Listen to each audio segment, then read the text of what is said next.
আসসালামু আলাইকুম এভরিওয়ান, সবাই কেমন আছেন?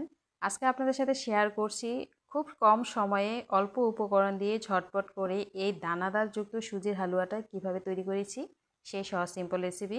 আশা করছি এবার রেসিপিটাও ভালো লাগবে। আর ভালো লাগলে অবশ্যই কিন্তু আমার চ্যানেল ফলো করতে ভুলবেন না। আপনাদের সাপোর্টে কিন্তু এই পর্যন্ত এসেছি, আশা করছি সবসময় আমার পাশেই থাকবেন।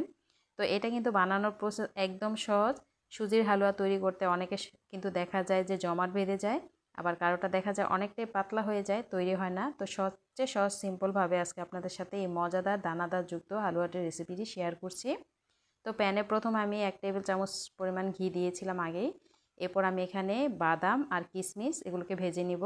আর কিশমিশটা আমি একটু ছোট ছোট করে কেটে নিয়েছি। দেখা যায় যে অনেক সময় কিশমিশের ভিতরে একটা দানা থাকে, এটা মুখে লাগলে একটু ভালো লাগে না, এর জন্য কেটে নিয়েছিলাম। এগুলো ভেজে এখন তুলে রেখে দিচ্ছি। এরপর আমি আবারও ঘি দিয়ে এখানে সুজি দিয়ে দিচ্ছি। সুজিটা এখানে আমি আধা কাপ পরিমাণ নিয়েছি। আপনারা আপনাদের পছন্দ মতো কম বেশি করতে পারেন। তো কিছুক্ষণ আমি এবারটাকে ভেজে নিব চুলার আঁচ মিডিয়াম রেখে, যেন পোড়া না লেগে যায়, এটা খেয়াল রাখতে হবে। এটা অনবরত নাড়তে হবে। সামান্য পরিমাণ লবণ দিয়ে দিচ্ছি। আর দিয়ে দেবো এখানে 2 টেবিল চামচ পরিমাণ গুঁড়া দুধ। মিষ্টি জাতীয় জিনিসে একটু লবণ দিলে কিন্তু খেতে টেস্টটা একটু বাড়ে। এটা অপশনাল, কেউ দিতে না চাইলে বাদ দিতে পারেন। এরপর আবারও কিছুক্ষণ এভাবে আমি ভেজে নিব। দেখলে বুঝতে পারছেন এটা ভাজা হয়ে গেছে, কিন্তু অনেকটা ঝরঝরা হয়ে গেছে। ঠিক এই পর্যায়ে আমি এটাকে নামিয়ে নিচ্ছি। এটা একদম পোড়া পোড়া করব না, এভাবে ভেজে এরপর আমি সাইডে রেখে দিচ্ছি। এরপর আমি প্যানে দিয়ে দিচ্ছি এখানে 1 কাপ পরিমাণ চিনি। মিষ্টি আপনারা কম বেশি করতে পারেন।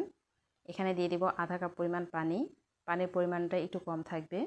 আর চিনিটা যখন গলে যাবে দেখা যাবে যে চিনি থেকেও কিন্তু একটু পানি ছাড়ে। তো এটাকে কিছুক্ষণ জাল দিয়ে নিতে হবে যেন চিনিটা পুরোপুরি গলে যায়। দেখতেই পাচ্ছেন চিনিটা কিন্তু একদম গলে গেছে।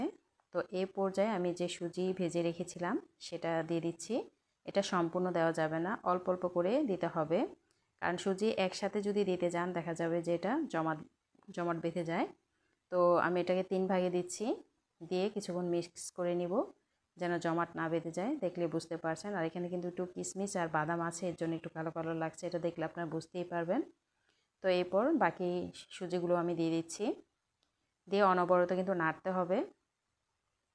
আমরা তো বিভিন্নভাবে সুজি হালুয়া করে থাকি, তো এভাবে কিন্তু একবার ট্রাই করে দেখতে পারেন, আশা করছি ভালো লাগবে। একটু অন্যভাবে করেছি, রেগুলার যেভাবে খাওয়াই সেভাবে না, একটু অন্য টাইপের করেছি। এটা দেখলে আপনারা বুঝতেও পারবেন। আর এটা খেতে কিন্তু অসম্ভব ভালো লাগে। আর এই তো আমার সুজিটা কিন্তু প্রায় সিদ্ধ হয়ে গেছে। তো এরকম পাতলা অবস্থায় আমি এটাকে নামিয়ে নিব। এটা হয়ে গেছে, এখন নামিয়ে নিচ্ছি। একদম শুকনা করা যাবে না। তো আমি এখানে একটা বাটি নিয়েছি। তো এখানে আমি যে কেক তৈরি করি সেই বাটিটাই নিয়েছি। এর আগে থেকে আমি এটাকে ঘি মেখে রেখে দিয়েছিলাম যেন হালুয়াটা খুব সহজে উঠে যায়। তো আমি সম্পূর্ণটা এখানে দিয়ে দিচ্ছি, দিয়ে একটু ট্যাপ করে দেবো সমান করে। এরপর যে আমি ভেজে রেখেছিলাম ঘিয়ের মধ্যে যে কিশমিশ আর বাদামগুলো, সেগুলো দিয়ে দিচ্ছি। দিয়ে এটাকে ঠান্ডা করে নিব। চাইলে কিন্তু আপনি নর্মাল ফ্রিজে রেখে একটু ঠান্ডা করতে পারেন, এতে করে খুব সুন্দর একটা জমাট হয়ে যাবে। তো দেখা যায় সবসময় তো শক্ত হালুয়াটাই আমাদের খাওয়া হয়, এটা একটু নরম টাইপের হবে, একটু অন্যরকম লাগবে, খেলে বুঝতে পারবেন। যারা না বানিয়েছেন একবার হলে ট্রাই করে দেখতে পারেন। দেখুন এটা কিন্তু অনেকটা জমাট হয়ে গেছে। তো এগুলোকে আমি এখন পিস পিস করে কেটে নিচ্ছি কেকের মতো করে। আর এই কেকটা এই হালুয়াটা খেতে কিন্তু অসম্ভব ভালো লাগে, ট্রাই করে দেখতে পারেন। তো কেমন হয়েছে আমার এই রেসিপিটা, যদি ভালো লাগে অবশ্যই শেয়ার করে দিতে পারেন। আর আমার চ্যানেলটা ফলো দিয়ে রাখবেন। এই তো এই পর্যন্ত, আল্লাহ হাফিজ।